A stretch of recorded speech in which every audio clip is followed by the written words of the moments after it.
Hello there, Wes Parker coming to you from Colorado. Today I'm going to show you a simple way to build a door.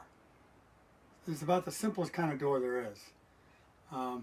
As you can see, we're working on that same addition that I had shown some videos earlier where we did some insulating and we put some different layers of stuff on.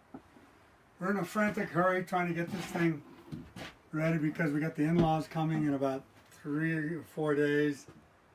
And they're in their 80s, and we got to get this thing somewhat looking decent. So anyway, this is a little small closet in here, and I've just ripped down some 1x6. It's just going to go in here. I bring it flush and work my way down.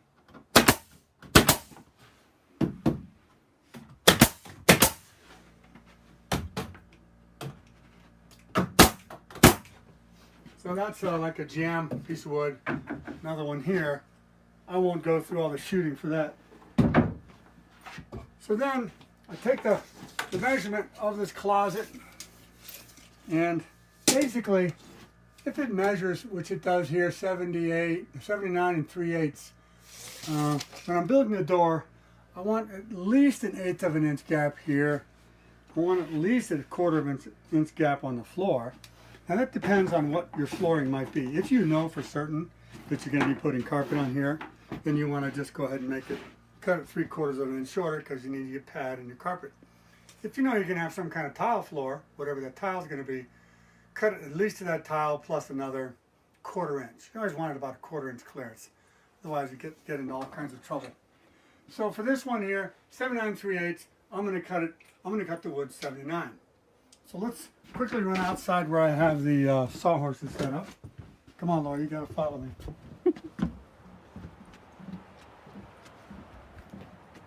And this is the wood.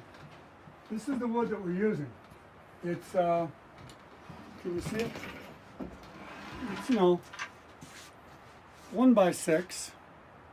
It's got a V-groove where the two meet. Also, if you flip it over, not all of the types you buy will also have a V-groove on the back. Since we don't want so much busy lines along that narrow confined corridor hallway, we're putting the V-groove on the back side of the door. And this little thing here, actually, knot hole. It's going to be standing, I think, this way. This is going to be what we're going to use as a handle for this door. Keep a low profile. Low profile. So this is the way we do it. You put it together like this. I mean, honestly, it is a simple kind of door. You make sure it's all lined up here. I always put these cross braces down 5 inches from the top, and I bring them up 8 inches from the bottom. And this letter Z that you can see, I don't know, is it a Z from where they're standing? Yeah, it's a Z, right? Now, I'm not going to go through all the screwing and drilling right now because I've already built a couple of these either yesterday, the day before. And so this is like one of those cooking shows where they say, and now we're going to stick it in the oven and we're going to pull it out. So use your imagination. I've put a bunch of screws in this thing. Sometimes I'll put a clamp here to bring it in tight. Make sure everything's nice and square. Make these things I usually put a big square on them. I usually put 1, 2, 3, 4 screws here. I usually put 5 or 6 down here, same thing here. So we go back inside. Imagine me carrying this door. It's really quite a easy task when you don't actually have a door to carry. So come on in. We won't do this door because this is kind of a different door, but we'll do this one here. This one here is made of 2x6. 2x6. But we don't want to. Okay.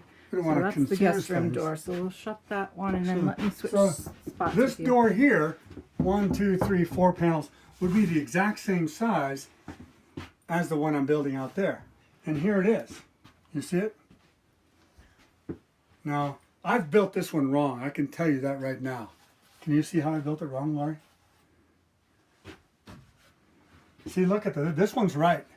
The Z goes down to where the hinge side is because you don't want the door to sag. Anytime you build a door, out of parts and pieces like this, if you don't have a Z thing on the back, keeping the door is just simply going to sag over time. So I've got to actually take these screws off, flip this thing around and run it through there. It'll take me a few minutes.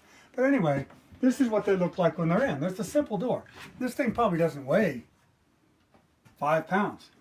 And in this case, I put the hinges on the face here.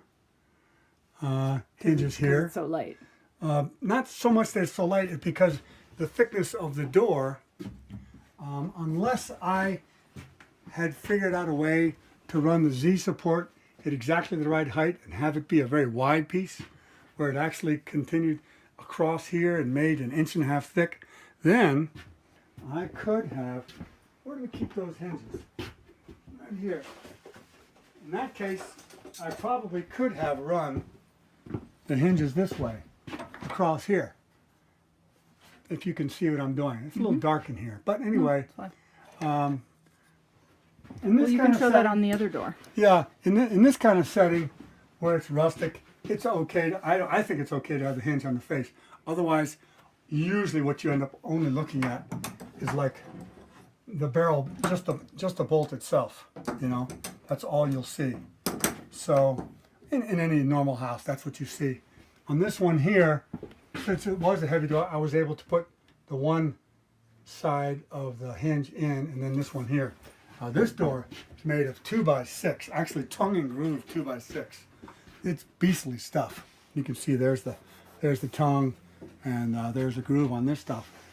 I think this door weighed 80 or 100 pounds. It was a beast. So anyway, we'll stop the film for now, and then we might do a quick filming at the end when I have that door built and installed today. And then you can see the little knot hole handle thing, which is kind of cool. So anyway, that's it for now. So this video is basically, you know, how to build a very simple door using this kind of wood, this kind of technique. It's good for barn and, you know, cabin settings, really rustic country settings. I mean, the rest of our house actually has doors like that because the rest of our house is like that. Just step in here very quickly.